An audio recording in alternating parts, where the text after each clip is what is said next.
Coming up on Mountain News this morning, it's been 1 week since 10-year-old Jaden Spicer was last seen in Breathitt County. And we do have an update regarding the free-roaming horses in Breathitt County that some believe are county treasures and others see as a nuisance. Dedicated to Eastern and Southern Kentucky, this is WYMT Mountain News this morning.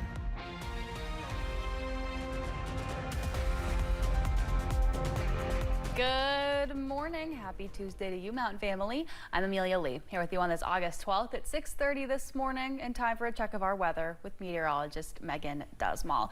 And it's still hot outside, Megan, so run us through our Tuesday. Well, it's going to be a hot start to your day and a hot afternoon. Basically, that hot word is the one you're going to want to use today. Here's a look at the temperatures this morning. Slightly above average, sitting in the upper 60s and low 70s.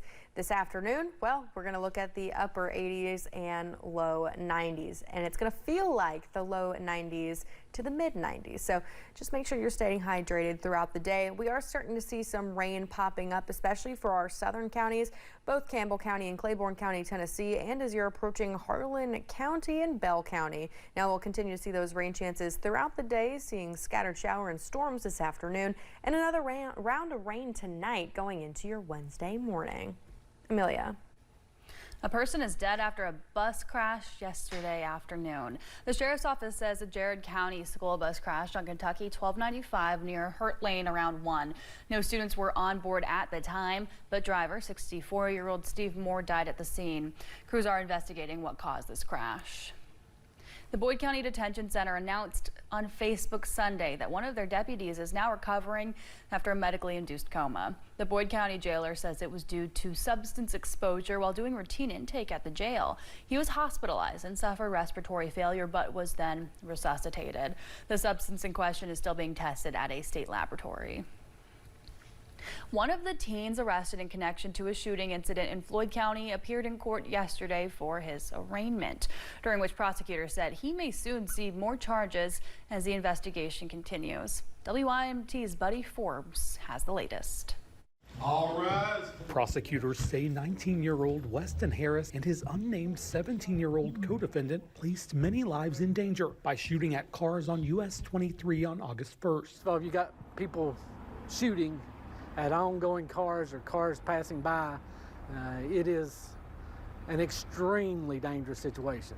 Could very well have resulted in the death of one or more people. Police say Harris originally admitted to driving the vehicle at the time, but not shooting the gun. And he was charged with 4 counts of complicity to wanton endangerment and 4 counts of complicity to criminal mischief. He was arraigned Monday, during which time he pleaded not guilty before waiving his preliminary hearing. The waiver of the preliminary hearing was probably a tactical decision made by the defense to prevent the world from hearing the additional information that the police department has gathered since those initial charges were done.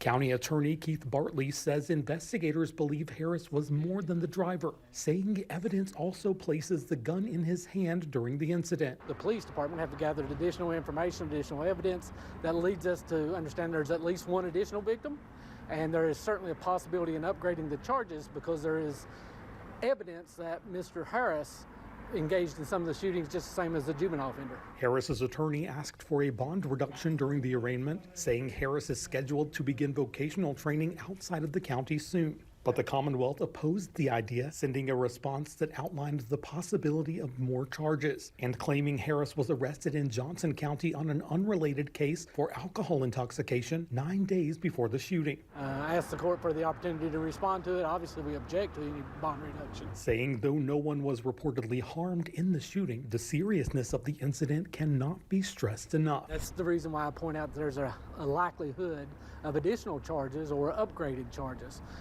Because this very easily could have been 5 attempted murder cases. In Floyd County, Buddy Forbes, WYMT Mountain News. Harris is being held on a $100,000 full cash bond. Judge Tyler Green is expected to rule on the reduction request this week. In Floyd County, a man faces charges after authorities say he threatened to kill a postal worker and deputies. The sheriff's office says Jonathan Howell made the threats both in person and on social media. Deputies say it started Friday when Howell's vehicle was blocking spaces at the Oxford post office. He's accused of becoming irate and making violent threats against the worker. When he does come, he's irate, cussing and threatening to burn the postal worker's house down, making threats to do other things. So that quickly got out of hand. Howell was arrested Saturday and is charged with 2 counts of terroristic threatening and resisting arrest. Well, it's been 1 week since 10-year-old Jaden Spicer was last seen in Breathitt County. He was last seen Tuesday night at his home on Panbull Branch Road. Search crews have used all types of tech like sonar and drones to try and find Jaden. The search has been focused on where he was last seen, but it's now expanding, and we will let you know as soon as there are any new developments.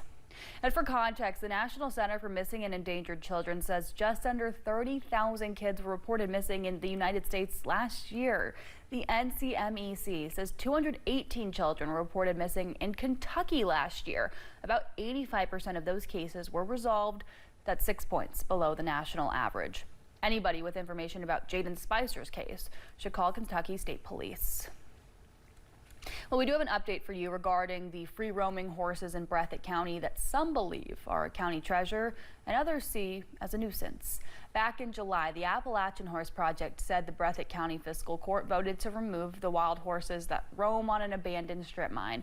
Well, the Appalachian Horse Project claimed they offered several ways to help manage the herds. They say their efforts fell short and removal is ongoing. And this is what they came up with. Well, let's just get rid of them all. You know, we have documentation that, you know, some of the complainers have said that very thing, just get rid of all the horses. And also that animal control feels that way too. And I think that the fiscal court is maybe tired of hearing about it. And so they're saying, okay, just let our animal control officer take care of it, be in charge of it. Now, we did reach out to members with the Breathitt County Fiscal Court, including Judge Executive Jeff Noble, who is not available for comment. A Kentucky music artist is giving back to tornado victims nearly 3 months later. Kentucky native and music artist Ann Wilson partnered with the Shepherd Family Foundation and the Foundation for Appalachian Kentucky to give back to tornado victims. Kristen Walker is the CEO of the Foundation for Appalachian Kentucky. She says Ann reached out to them. We are absolutely so honored by this gift that we have been given in order to give back to our communities that have been hurting so much. A portion of the concert proceeds will go towards the organization's Tornado Relief Fund. Education Secretary Linda McMahon is kicking off a tour of all 50 states to tout the potential benefits of local decision-making in schools.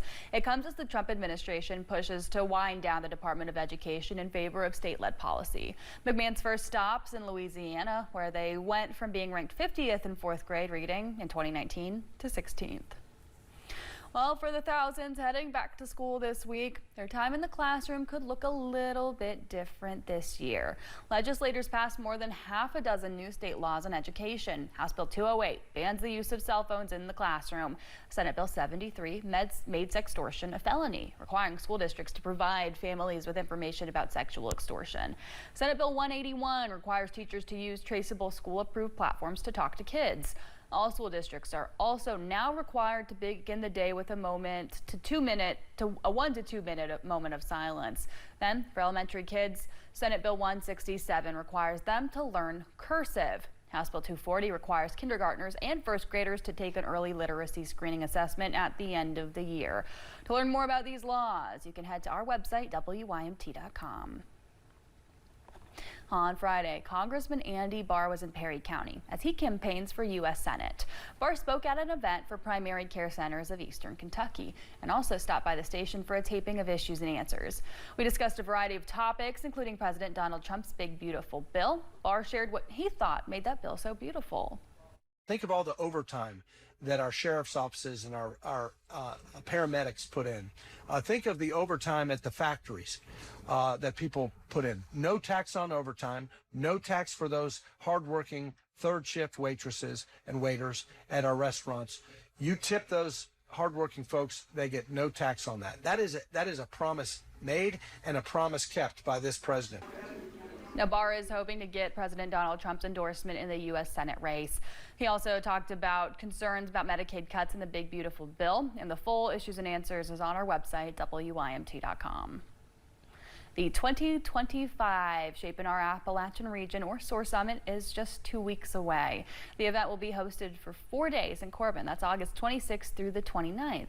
Executive Director Colby Hall says there's an exciting group of speakers and sessions lined up.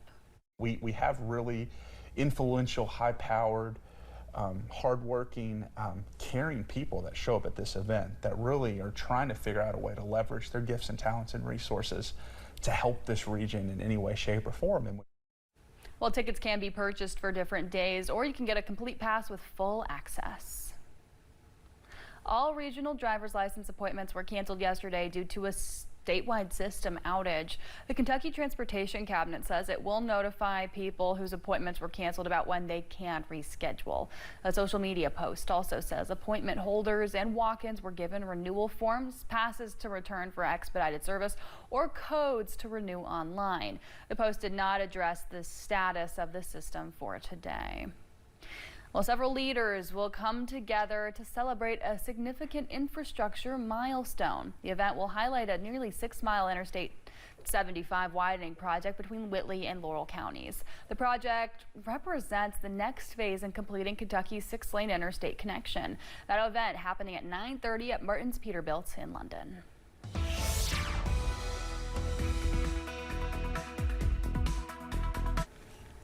We are still watching as a little bit of some scattered shower activity is picking up on live pinpoint Doppler radar, especially for our more southern counties.